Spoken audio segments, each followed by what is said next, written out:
영국의 국영방송인 BBC 방송의 초대 회장이었던 존 리스 경은 어려운 상황에 대한 자신의 견해를 이렇게 말했습니다. 나는 위기를 바라지는 않지만 그 위기가 제공하는 기회는 정말 좋아한다. 탐욕에서 근심이 생기고 탐욕에서 두려움이 생기고 탐욕에서 벗어나면 무엇이 근심이 되고 무엇이 두렵겠습니까? 위기 다음에 기회가 오는 것은 스포츠 경기에서도 그렇고 인생에서도 그렇고 무엇에서든지 그럴 것입니다. 그러므로 어쩌면 위기와 기회는 동전의 양면과 같은 존재라 할 수 있을 것입니다. 세상을 살다 보면 사람들은 늘 그러한 얘기를 합니다. 아, 지금 우리에게 위기다. 지금 우리에게 기회다. 라고 말이죠.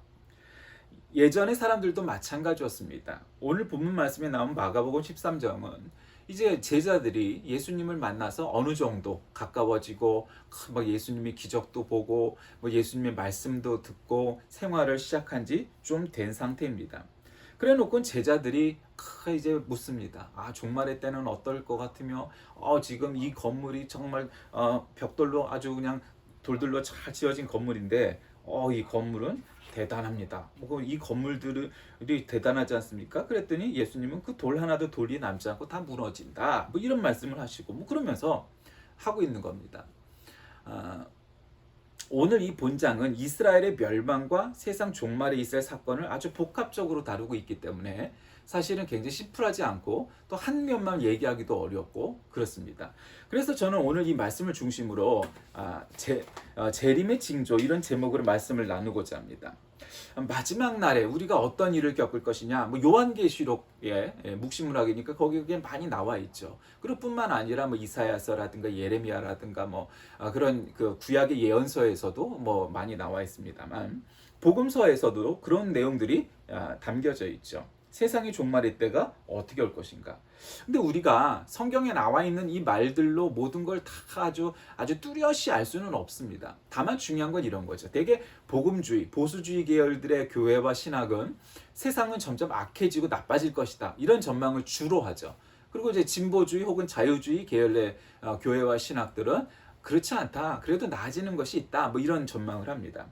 저는 세상은 점점 나빠질 것이다가 좀 더 우세하다고 생각합니다. 물론 나아지는 것도 있죠. 제도도 개선되고 과학도 발전하죠. 근데 가만 보면 과학이 덜 발전했던, 예를 들면 몇천 년 전, 뭐 몇백 년 전 사람들보다 지금의 사람들이 훨씬 더 도덕적이고 훨씬 더 윤리적이고 훨씬 더 이성적이냐 하면 그렇지 않은 것 같습니다. 대학을 다니고 석박사를 따도 뭐 무지막지한 놈은 무지막지하고 뭐 함부로 말하는 사람은 함부로 말하고 뭐 도덕 법규 뭐 법칙 뭐 교통 법규 뭐 안 지키는 놈은 뭐 또 역시 마찬가지죠. 아무리 기술이 발전하고 과학이 발전하고 문명이 융성해져도 그러려면 그러더라. 그러니까 전반적으로는 세상은 나빠지는 것이 더 가깝지 더 좋아지는 것에 가깝지는 않을 것 같습니다. 그렇다고 산 위에 앉아서 무작정 세상은 점점 나빠지고 죄로 가득 찰 것이니 우리는 세상을 포기하고 우리는 그저 여기가 좋사오니 하고 주님하고 기도하고 찬양하는 것만 매진하냐? 그래서는 안 된다는 거죠. 세상은 악해지고 나빠지고 종말의 때 점점 가까워올 때 우리 할 일이 있는 거죠. 그게 교회의 사명이고 신자의 사명인 것입니다. 자, 오늘 재림의 징조가 무엇인지에 대해서 어떤 교훈을 주고 계실까요? 첫째로 마지막 때의 징조를 이렇게 설명합니다. 성전의 외형이 아주 웅장하고 거대한 것을 보고 예수님께 이 예배당이 이 성전이 정말 어마어마하지 않습니까? 그렇게 제자가 질문하자 예수님은 그 질문의 의도로 대답하지 않으십니다. 야, 이 건물은 그래 멋있어. 무슨 양식으로 한 것 같은데 정말 멋있구나. 뭐 이것도 아니. 그리고 또 규모에 대해서 야, 이거는 정말 웅장하고 거대하게 지었구나. 아니면 뭐 아담하게 지었구나. 이런 것도 아닙니다. 그리고는 그 의도와 같지 않고 이 건물에 돌 위에 돌 하나도 남지 않겠다는 거예요. 이건 뭐 이미 구약에서 예언된 내용이죠. 그리고 그것은 나중에 로마 제국이 이스라엘에 들어와서 뭐 이 돌 하나 돌도 남지 않는 이제 그 예루살렘의 모습을 갖다가 말하는 거기도 하고 또 중의적으로 종말의 때에도 그와 같은 일이 있을 수 있다는 것도 역시 또 마찬가지로 우리에게 설명해 줍니다. 그러니까 우리가 한때 한국 교회도 예배당 크게 짓는 걸로 사회적 물의를 일으켰던 적이 있습니다. 한편의 입장에서 보면 예배당을 아름답고 크게 짓는 것이 무엇이 문제냐? 하나님이 기뻐하실 일인데 그런 면도 있습니다. 그러나 지나치게 사치스럽고 크게 짓는 것이 과연 은혜스럽고 덕스럽고 하나님께 영광이 되느냐 아니냐는 다른 문제이죠. 여러분, 궁극적으로 건물이 얼마나 크고 비싼 돈을 들여서 짓느냐 아니냐의 문제는 단순한 문제가 아닙니다. 지금 유럽에 가면 우리가 멋있는 고딕 양식, 로마네스크 양식, 뭐 어쩌고 저쩌고 그런 여러 가지 양식이 아주 위대한 예술품과 같은 문화재와 같은 그런 예배당들이 지금 많이 남겨져 있죠. 근데 거기 신자들로 꽉꽉 차 있던가요? 아니요, 없어요. 그러면 유럽의 교회가 정말 가득 차고 유럽의 기독교가 아주 번성하고 있는 시대인가요? 아니요, 그렇지 않아요. 건물은 남았는데 사람은 없어요. 결국 우리에게 주는 교훈은 뭐예요? 건물을 크고 멋있게 짓는 것도 중요하지만 그거보다 더 중요한 건 사람이라는 것을 우리는 그 예배당들을 보면서 빈 예배당들을 보면서 깨닫게 되는 거죠. 그러니까 우리는 작은 예배당도 소중하고 큰 예배당도 우리가 소중한 것이지 뭐 큰 예배당은 아이 저거는 겉멋이 들렀으니까 우습게 여기고 작은 예배당은 조그마니까 우습게 여기고 그런 게 아니라는 거예요. 작은 예배당은 작은 예배당대로 큰 예배당은 큰 예배당대로 다 사명이 있고 목적이 있을 거예요. 그러나 중요한 것은 그것보다 더 중요한 것은 사람이라는 거죠. 그래서 마지막 때 이 성전에 돌 하나도 돌 위에 남지 않겠다고 말씀하시는 거예요. 성전이 파괴될 것이라는 거죠. 그때는 어떤 때 징조가 일어난대요. 복음이 만국에 전파되어야 하고 그러면 성전이 그렇게 될 것이고 징조가 일어나는데 어떤 징조냐? 대환란이 일어나는 징조죠. 대환란은 뭐냐? 사람이 사람을 미혹하는 거예요. 가짜 예수가 나타나서 서로 메시아라고 그러는 거죠. 그런 일들이 일어나는 거죠. 그리고 자연재해, 지진과 기근과 뭐 이런 것들이 많이 나타난다는 거죠. 여러분, 오늘날 우리가 탄소 중립 뭐 이런 표현을 한국어에서 쓰는데 그것이 아주 정확한 표현은 아닐 것 같은데 느낌상. 그러나 어쨌든 지금 그렇게 쓰고 있으니까 일반 미디어에서 탄소가 너무 많이 나와서 뭐 몇백 년 전에 비하면 지금 평균 온도가 1.5도가 올랐는데 2도 이상 오르면은 큰 환란이 올 것이다. 그럴 수도 있고 아닐 수도 있죠. 과학이라는 것은 통계이지 뭐 정확한 무슨 진리는 아니니까요. 그러나 문제는 1.5도냐 2도냐의 문제가 아니고 이미 우리는 겪고 있지 않습니까? 자연이 얼마나 망가져서 우리 한국의 기온이 지금 너무 많이 올랐다는 걸 우리는 느끼고 있어요. 거기다가 뭐 기온만 오른 것뿐만 아니라 겨울에 또 추울 때는 엄청 추워졌어요. 그리고 여기는 비 오는데 옆 동네는 비도 안 와요. 하여튼 이상한 날씨가 굉장히 많아졌어요. 옛날에 사만사온이라고 부르는 우리나라의 겨울 기온 이제는 뭐 보기 드물어졌어요. 그만큼 생태계의 어떤 환경과 이 자연 조건들이 엉클어진 것은 사실인 것 같아요. 그건 뭐 과학적이냐 아니냐를 따지기 전에도 그래요. 우리가 공기 마시기도 그렇고 물도 그렇고 얼마나 여러가 오염되고 문제가 되고 이렇습니까? 되게 진보적인 그런 사람들이 이 자연 환경을 보존하고 뭐 이런데 주로 앞장서는 경향이 있고 보수적인 사람들은 조금 방관하는 경향이 있죠. 그 문제는 어쨌든 이런 자연 환경이 파괴가 되고 대환란, 지진과 기근과 화산 폭발과 뭐 쓰나미와 요즘은 이제 쓰나미란 말도 생겨서 뭐 그런 것들이 이제 생긴 거라는 거죠. 대환란에 또 전쟁이 날 것이고 그리고 또 뭐 누구들의 예측대로 이제는 물로 다시 멸하지 않겠다 약속하신 하나님의 말씀대로 세계 3차 대전과 지구의 멸망은 불로 인해 멸망할 것이니 그 주된 요인은 핵전쟁이 될 것이다. 뭐 이런 예상도 하잖아요. 우리는 알 수 없죠. 그러나 중요한 건 대환란이 그런 일들이 벌어질 것입니다. 그래서 어떻게 그 대환란을 대처해야 되느냐? 그건 첫째로 세상에 애착을 두면 안 된다라는 거죠. 우리가 세상에 있는 것들을 아끼고 애정을 가져야 되죠. 그러나 그것을 우리가 집착하거나 너무 애착하면 안 돼요. 그런 거죠. 예전에 제가 유튜브를 보면서 미니멀리스트와 배낭여행자들에 빠진 적이 있었어요. 훌루 털고 집도 없고 차도 없는데 그래도 세상을 돌아다니는 사람들이 참 부럽더라고요. 대부분의 사람들은 그렇게 인생을 못 살잖아요. 그저 1년에 한 번, 두 번, 많아야 서너 번 짧든 뭐 하든 여행을 갈 수 있는 거예요. 여행이 우리에게 주는 그 유익이 무엇인가요? 그럼 이런 거잖아요. 맨날 쳇바퀴처럼 그냥 왔다 갔다 하던 데를 떠나서 환경을 바꾸는 거예요. 그렇죠? 우리나라가 됐건 외국이 됐건 그런 거예요. 근데 여행 갔다 오면 참 모든 면에서 육체적으로 정신적으로 다 이렇게 다시 리프레시가 되나요? 그렇지는 않아요. 몸 되게 피곤해요. 여러분 언제가 제일 몸이 편한가요? 집에 있을 때가 제일 편해요. 그런데도 왜 굳이 비행기 타고 외국도 가고 왜 굳이 하루에 뭐 4건 5건 우리나라 사람들 전투적으로 여행 스케줄 짜갖고 다니잖아요. 왜 그렇게 힘들게 인생을 살아요? 일상을 벗어나고 싶은 거죠. 일상을. 그게 이제 좀 여유 있게 여행을 하는 스타일도 있고 뭐 타이트하게 하는 스타일도 있겠지만 세상에 애착을 두는 사람들은 뭔가 집에 뭔가 많이 쌓아두고 뭔가 소유를 많이 해야 되고 뭐 그런 거에 집착을 하죠. 애착을 하기 때문에요. 그러지 마라 이 말이야. 세상 것은 다 헛것이다. 없어질 것이다는 거죠. 그 다음에 주님이 환란의 날을 대비해야 된다는 거죠. 주님은 그날은 전무후무한 대환란이 일어날 것이라고 오늘 말씀을 통해서 우리에게 가르쳐 주십니다.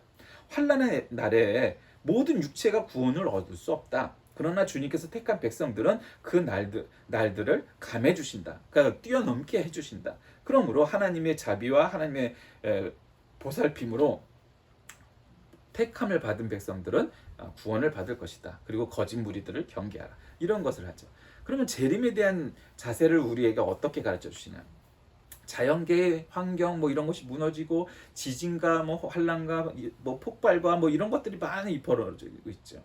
그때 인자가 구름 타고 큰 권능과 영광으로 오신다고 성경은 말씀하십니다. 즉 주님은 초림 때와 같이 초라한 모습으로 오시는 것이 아니고 조용히 은밀하게 오시는 것이 아니고 재림은 빵빵하게 영광과 존귀와 위엄을 지니신 모습으로 올 것이다. 이렇게 성경은 기록합니다. 그러므로 예수님의 재림은 어느 특정 지역이나 일부 사람에게만 알고 초림 때처럼 누구는 알고 누구는 못 보았고 뭐 그냥 소문을 말고 이런 것이 아니라 온 세계 사람들이 알게 될 것이다 이 말이죠. 그러면 또 뭐 그러겠죠. 또 유대교에서 진짜 메시아가 왔다고 그 예수님 그 예수님인지는 모르고 그랬다가 알게 되면 어떻게 되겠어요? 그냥 환장하는 거죠. 이게 이슬람 사람들도 마찬가지고 안 믿는 사람들이야 뭐 말할 나위가 있겠어요? 그러니까 그래서 무화과 나무의 비유를 이제 이 뒤에도 쭉쭉 이해하면서 결국 결론은 뭐예요? 깨어 있으라, 깨어 있으라. 깨어 있어야 된다는 거예요. 뭐가 도대체 깨어 있는 건가요?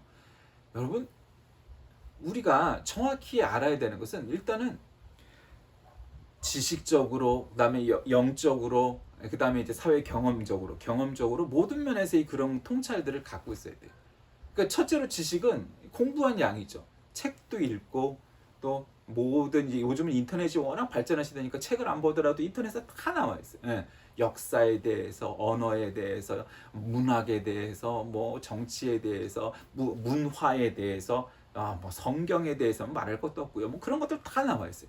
자기가 관심 가지면 얼마든지 찾아볼 수 있어요. 문자로 보고, 동영상으로 보고, 뭘로 보고 다 할 수 있어요. 또 공부해야 되는 거죠. 지식적으로. 뭘 좀 알아야 되는 거죠. 이 지식이 좀 어느 정도 갖춰져야 이게 뭘 얘기가 되는 거지. 너무 없는 지식 갖고 얘기하려면 이게 무식하면 용감하다는 말 있잖아요. 그러니까 뭐 용감해지는 거예요. 뭘 모르니까. 그러니까 지식적으로 쌓아야 돼. 영적으로도 마찬가지. 가끔 보면은 지식은 많이 쌓았어요. 내가 석사야. 내가 박사야. 근데 더럽게 무식한 것들 많잖아요. 막 함부로 막 욕하고 막 그런 인생들이 얼마나 많아요. 남 무시하고 한 돈 100억 씩 있으면 대단한 부자라고 여겨갖고 개 무시하고 살아. 뭐 그런 인간들 되게 많아요. 왜 그래요? 졸부라 그런 거예요. 왜 그래요? 그냥 없는 집안에서 어떻게 간신히 공부 한번 해갖고 자기가 대단하다고 여기는 거예요. 여러분 큰 성전이 별거 아니에요. 큰 부자도 별거 아니에요. 많이 공부한 것도 별거 아니에요. 많이 배웠거나 못 배웠거나 큰 부자거나 가난하거나 그 자체만으로 뭐 무시하고 어쩌고 할 이유가 하나도 없는 거예요. 그건 그대로의 존재 가치가 있는 거예요. 쓰임이 있는 거예요. 활용이 되는 거예요. 그런데 그거가 뭐 큰 건물은 가치가 있고 작은 건물은 가치가 없고 이런 게 아니라는 거예요. 세상은. 그걸 알아야 돼요. 그것이 영적 분별력이에요. 영적 분별이라는 건 그런 것도 분별을 하고 이게 참인지 거짓인지도 분별하고 하는 능력이 있어야 되죠. 그래서 이게 정말 진실을 향해서 나아가는 길인지 아니면 거짓을 향하여 나가는 길인지 알아야죠. 말로 하는 거 겉으로 보여주는 거를 다 알아요. 대개 뭐 정치하는 사람들은 대부분 거짓이 많죠. 거기에 행간들을 읽어 나가야 되죠. 그거 진짜 누구를 위해서 일하려고 노력을 하는가. 뭐 100% 성공하고 뭐 100%면은 아니어도 그런 거죠. 역사도 마찬가지예요. 제가 참 좋아하는 독립운동가와의 친일파들 얘기도 마찬가지예요. 결국 그게 오늘날에도 그 프레임이 연결되어 있는 거예요. 역사는 단절이 안 되거든요. 다 이어져 있어요. 독립운동의 그 피를 받은 사람이 있고 친일파의 피를 받은 사람이 있어요. 자, 그러면 독립운동의 피를 받은 사람들은 100% 정직하고 100% 애국하느냐? 그렇지 않아요. 그렇지 않아요. 그러면 친일파의 후손들은 다 후예들은 다 그러냐? 또 그것도 그렇지 않아요. 섞여 있어요. 섞여 있어요. 그러나 문제는 DNA를 완전 무시할 수는 없는 거죠. DNA를. 왜냐? 애국이냐 매국이냐의 선에서 결국 나눠지는 거예요. 교회도 마찬가지입니다. 교회도 앞에서 다른 사람들하고 얘기하고 회의할 때 그냥 교회를 사랑하는 척, 목회자를 막 아끼는 척, 어마무시 말루라고 뒤에 가서 어떻게 하면 쫓아낼까, 어떻게 하면 파토낼까, 어떻게 하면 횡령할까, 어떻게 하면 지 멋대로 휘둘까, 그런 사람이 있는가 반면에 회의할 때 한마디 안 해도 예배당을 청소하고 교회를 위해 기도하고 하는 일꾼들도 언제나 있어요. 그 양면성이 있고 다양성이 있는 건데 교회도 그렇고 나라도 역시 마찬가지인 거예요. 앞장서서 나는 애국자다, 나는 우리 교회를 정말 사랑한다. 그런 거 다 그게 참일까? 그렇지는 않죠. 겉에서만 그런 사람도 꽤 많아요. 그 진심이 그렇게 사랑하느냐 하는 게 중요한 거죠. 여러분, 종말의 때 재림의 때가 왜 무서운가요? 여러분, 중생성결 신유재림 사중복음을 우리는 복음의 전도의 표제라고 말을 해요. 저는 성경의 기둥이라고 표현하기도 해요. 성경의 기둥과 같은 이 거죠. 중생성결 신유재림 이 사중복음, 사대복음이. 그래서 우리는 이것을 구원론적으로 해석을 해야 되는 거예요. 다시 말하면 우리는 예수님을 만나서 중생하고 그다음에 성결해지고 그다음에 신유받고 그리고 이제 재림하는 예수님 기다리면서 우리는 구원의 완전성, 그다음에 그리스도인의 완전, 성화, 성결을 완전히 이루게 될 것이다. 이것이 구원의 하나님께서 우리에게 주신 구원의 은혜이다. 이렇게 우리는 이해한단 말이에요. 그것이 우리 교단의 입장인 거예요. 성경을 구원론적으로 해석하는 전도의 표제이기도 하고 성경의 내 기둥이기도 하고 어쨌든 구원론의 가장 핵심 교리다라고 말을 하는 거죠. 그러니까 재림이라는 것은 우리에게 우리 복음의 완성, 그 다음에 성경의 종말, 성경의 종지부, 마침표, 한마디로 복음의 끝이라는 거죠. 그리고 그런 것으로 복음이 이제 끝나는 거예요. 재림하면 예수님 재림하시면 종말이 올 것이고 그리고 우리는 천년왕국에 들어가고 결국 뭐 전천년이냐 후천년이냐 혹은 무천년이냐 그거는 뭐 차치하고라도 결국 우리는 천년왕국에 들어가고 결국은 하나님의 나라 하늘 영광 천국에 가게 될 것이다. 그러므로 우리는 깨어 있어야 되는 거죠. 깨어 있어야 돼. 이쪽 사람들이 뭐라고 얘기하면 그 말이 다 옳은 것 같고 저쪽 사람들이 무슨 얘기하면 다 옳은 것 같고 그렇지 않다. 네, 다 그렇지 않다. 이쪽이 옳은 것도 있고 저쪽이 옳은 것도 있어요. 100% 어느 한쪽이 100점이고 어느 한쪽이 빵점인 그런 흑백 논리는 없어요. 다만 우리는 깨어서 정말 우리가 할 수 있는 최선을 다하는 사람, 교회, 나라 그리고 온 세계가 돼야 되겠죠. 왜냐하면 오늘 본문 말씀을 통해서 우리가 깨닫게 되는 것은 재림의 날에 결국 대환란이 일어날 것이라는 거죠. 그 대환란이 뭐겠어요? 전쟁이 일어날 수도 있겠고 자연재해가 일어날 수도 있는 거죠. 겁나는 일이죠. 여러분, 우리가 지난 2년 동안 이번 11월 달부터 조금 피긴 했지만 그래도 결국 이 코로나19라는 바이러스 때문에 온 세계가 올스톱이 되는 것을 경험했잖아요. 이 다음에 이런 일이 이제 다시는 안 일어나서 우리 후손들한테 손주들한테 이 얘기를 하면 정말 그런 일이 있었어? 그러면서 마치 중세시대 때 있었던 흑사병이라든가 이런 옛날에 스페인 독감이라든가 이런 일들하고 비슷비슷한 역사적 사건처럼 들릴 거 아니에요. 근데 우리는 겪었잖아요. 이 어려운 순간을 마스크를 쓰지 않고는 밖으로 나갈 수 없는 이 상황이 정말 영화 같은 상황을 우리가 겪었습니다. 그래서 정말 운동하기도 어렵고 걷는 것도 힘들어지고 모든 면에서의 양상이 달라졌잖아요. 이제는 악수하는 것도 참 꺼려지고 정말 인사를 그냥 꾸벅하고 절을 해야 될 것 같고 또 기타 등등 이걸 우리가 겪었어요. 어쩌면 이 코로나19 사태도 재림의 징조 중에 하나일 수 있겠죠. 근데 이걸 또 이용을 해서 파라 어쩌고 저쩌고 그냥 정치까지 들이대고 그러면서 이제 종말이 내일 모레 왔다 이거는 아니죠. 그건 알 수 없어요. 종말 때는 아무도 몰라요. 종말의 때를 얘기하는 것도 저거는 이단이구나, 저건 사입이구나, 저건 가짜구나, 저놈은 사기꾼이구나, 그걸 알면 되는 거예요. 하면 어떤 신자들은 가끔 뭐 하나님의 교회에 대해서 신천지에 대해서 뭐 공부를 하는데 그걸 왜 공부를 해? 쓸데없이. 그 쓸데없는 시간인 거예요. 그 시간에 차라리 잠을 자는 게 낫죠. 성경은 그렇게 얘기하지 않아요. 재림의 때는 아무도 몰라요. 얘기하는 놈은 다 가짜야. 그러니까 모른다고 말하는 게 진짜야. 그게 성경에 나와 있잖아요. 왜 성경에 없는 얘기를 자꾸 하려고 그래? 그리고 성경을 읽지 않고 자꾸 다른 걸 읽으려고 그래. 그러니 문제가 되는 거죠. 성경의 가르침대로 살아가야 됩니다. 말씀을 정리합니다. 재림의 징조는 여러 가지가 있죠. 자연재해가 일어나고 전쟁도 일어나게 될 것이고 또 교회도 마찬가지로 여러 가지 문제가 생길 겁니다. 한마디로 교회가 타락하고 교회가 부패하고 그런 일도 생길 겁니다. 점점 경제적으로 부강해지는데 예전보다 더 행복해지고 더 윤택해지고 그런 일만 있어야 되는데 꼭 그렇지 않죠. 그게 어려운 일이에요. 경제적으로 자립이 되고 이제는 선진국이 되고 부자 나라가 되면은 다 행복해질 것 같은데 꼭 그렇지 않아요. 그런 일들이 또 생길 겁니다.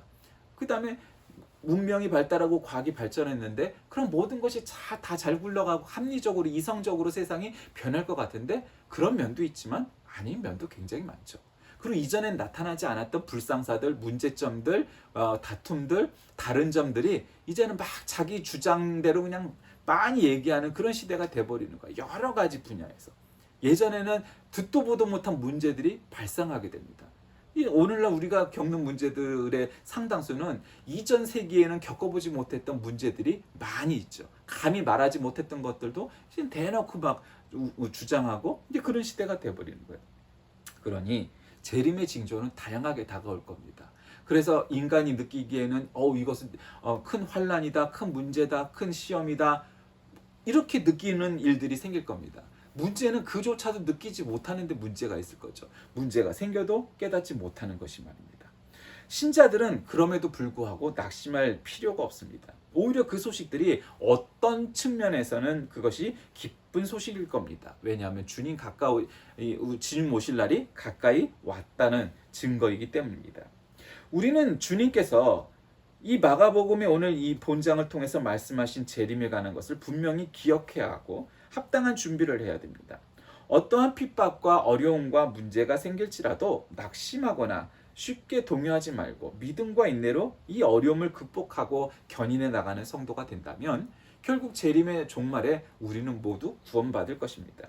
그날의 중요한 것은 우리의 육신이 살아남느냐 안 살아남느냐에 있지 않고 우리의 믿음이 진짜냐 가짜냐 구원받을 만한 믿음이냐 그 마음속에 성령이 계시고 예수 그리스도께서 인을 치신 정말 그러한 믿음의 사람 하나님의 자녀이냐 하는 문제이지 내가 얼마나 부자냐 내가 얼마나 많이 배웠느냐 얼마나 권력을 갖고 있느냐 뭐 얼마나 오래 믿었느냐 따위의 문제들하고는 하나도 없다는 거죠. 그러므로 이 구원에 관한 하나님께서 우리에게 주신 은혜는 굉장히 대중적인 것이고 누구나 쉽게 구원받을 수 있는 것이고 우리가 지금 이 삶을 사는 데 있던 어떤 환경과 조건과는 아무런 관계가 없는 구원의 조건이라는 거죠. 그러므로 우리가 구원받기에 감사한 것이고 구원받는 것에 하나님께 영광을 돌릴 수밖에 없는 것입니다. 사랑하는 교회 여러분, 우리는 과연 이 재림의 날이 가까울 때에 이 재림의 징조들을 느끼고 있습니까? 아니면 그저 세상은 원래부터 그랬고 수천 년 전에도 그랬고 그러니 앞으로도 그럴 것이고 그러니 재림의 징조와는 아무런 관계가 없어 그냥 그렇게 살아가시렵니까? 우리는 재림과 종말의 징조를 하나하나 손꼽아 기다리면서 깨어 기도하는 저와 여러분이 다 되시길 주의 이름으로 간절히 기도합니다.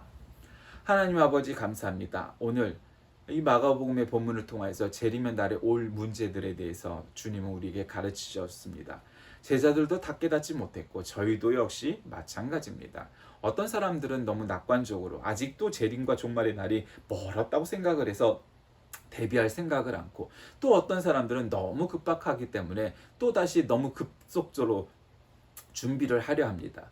우리는 정말 성경 말씀대로 준비하고 깨어 기도하여서 이 다음에 종말의 때 하나님께서 우리를 착하고 충성된 종이라고 칭찬하는 그러한 자녀들 되게 인도하여 주옵소서. 예수님의 이름으로 간절히 기도드립니다. 아멘.